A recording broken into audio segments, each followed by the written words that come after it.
Diinstruksikan jadi wakil Kaisang, gimana responnya Pak? Gini. Saya bukan bicara soal wakil. Saya cuman hari itu saya ceritakan aja ya, kenapa terus sampai ke situ. Yang lain saya belum berpikir untuk apa. Hari tanggal 11 itu saya makan siang, diundang oleh Ketua Umum Golkar di kantor beliau. Terus saya ditanya, ini bagaimana ya Jakarta, kemacetan, banjir, terus apa sih kira-kira, kamu kan pelaku infrastruktur. Saya bilang, Pak, kami sedang membangun Harbor Route 2. Itu mengurai kemacetan dari Pelabuhan Tanjung Priuk sampai ke Pluit, bahkan sampai ke Cengkareng.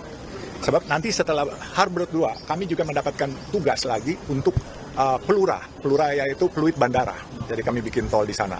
Terus dia tanya, kira-kira bagaimana mengurai kemacetan yang paling bagus? Saya bilang, Pak, kalau mau mengatasi kemacetan, ini masalah nyali. Nyali apa? Berani apa enggak? Kenapa? Karena kalau mau mengurai kemacetan, mobilnya diproduksi bertambah, jalannya nggak produksi bertambah. Nggak seimbang. Jadi bagaimana kalau menurut kamu? Saya bilang, Pak, kalau menurut saya, coba kita bandingkan dari Semanggi, Sahid Hotel depan, kita mau menuju ke Jalan Tamrin, itu di bundaran Hotel Indonesia, kita bisa stuck 30 menit, 40 menit. Bagaimana nggak menguras energi? Menguras bahan bakar, menguras energi, capek kadang-kala. Buat orang-orang tua seperti saya, kepengen ke kamar kecil atau apa, itu bisa stuck di sana. Kenapa sih nggak dibangun flyover? Ini pasti mungkin pada ewu pakewu terhadap pemilik gedung. Karena pasti akan merusak keindahan. Sebenarnya bisa disiasati, saya bilang, Pak. Tidak perlu merusak keindahan. Jalan tetap ada, apakah flyover, apakah BUMD, itu kan bisa ditugaskan bikin jalan tol. Karena APBD 96 triliun. Lebih dari cukup, saya bilang. Saya cerita kepada begitu beliau. Terus dia tanya, bagaimana soal sampah? Oh, soal sampah gampang, Pak. Saya sudah mulai. Apa soal sampah kamu mulai? Saya budidaya belatung. Maggot namanya. Nah, itu maggot, sampah-sampah itu, ibu-ibu rumah tangga tidak akan dibuang lagi. Mereka akan kelola jadi maggot. Nah, maggotnya itu dibeli 4.500 per kilo. Jadi ibu-ibu rumah tangga bisa. Dan kita sudah mulai di kolong jalan tol kita. Kemarin kita bikinin tempat-tempatnya. Insya Allah akhir bulan ini jadi. Jadi kita budidaya belatung. Jadi ibu-ibu rumah tangga yang punya sampah, itu sampahnya akan dimakan oleh belatung-belatung itu. Nah, itu saya ditanya soal sampah. Lalu terus soal kemacetan. Terus dia bilang, bagaimana kira-kira warga Jakarta? Warga Jakarta ini, Pak, semuanya harus pakai kendaraan pribadi saat ini.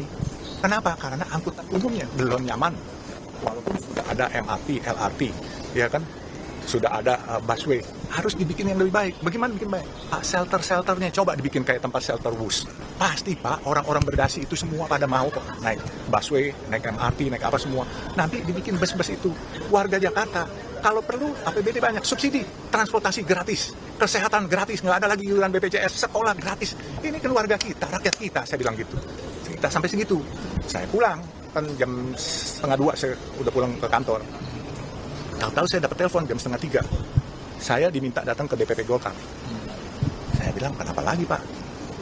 Ajudan yang telepon. Ya udah, saya bilang saya berangkat datang ke DPP Golkar. Jam 4 saya datang. Di sana sudah ada pengurus Golkar lengkap. Coba ceritain lagi konsep kamu ini. Saya ceritakan. Terus mereka rapat, saya nunggu di luar. Mendadak, Pak Yusuf ada baju kuning nggak? Kata ajudan. Nggak punya, Pak. Udah dipinjemin. Makanya bajunya gombrong tuh. Ya. Kenapa, Pak?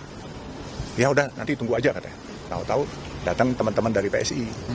Nah, begitu teman-teman PSI, Pak Ketua Umum dengan Mas Kaisang masuk ke dalam kamar. Berdua.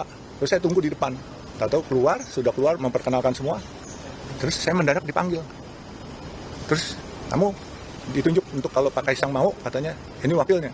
Download Tribun X sekarang, menghadirkan lokal menjadi Indonesia.